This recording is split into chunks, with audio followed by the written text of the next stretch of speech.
Back side കണ്ടോ, ഇത് നല്ല വുഡിൻ്റെ മിററാട്ടോ. ഒരു വുഡി ചെയ്തിരിക്കുന്നത് ഇച്ചിരി കോസ്റ്റ്ലിയാണ് ഇത്.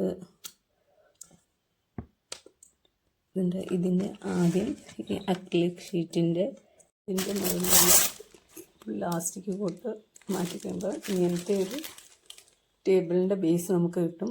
ഇതിൽ ഒരു അണ്ടർ വാട്ടറിൻ്റെ പ്രിൻ്റ് ഔട്ടാണ്. ഇത് ഏത് പേപ്പറിലാണ് പ്രിൻ്റ് ഔട്ട് എടുത്തതെന്നെല്ലാം അറിയണമെങ്കിൽ ഇതിൻ്റെ ലോങ് വീഡിയോ ഞാൻ അപ്ലോഡ് ചെയ്യാം. നെക്സ്റ്റ് വീക്കെൻഡിൽ ഇതിൻ്റെ ലോങ് വീഡിയോ ഞാൻ അപ്ലോഡ് ചെയ്യാം. എൻ്റെ വീഡിയോസ് ഇഷ്ടമാണെങ്കിൽ സബ്സ്ക്രൈബ് ചെയ്യണം, ലൈക്ക് ചെയ്യണം. Thank you for your support.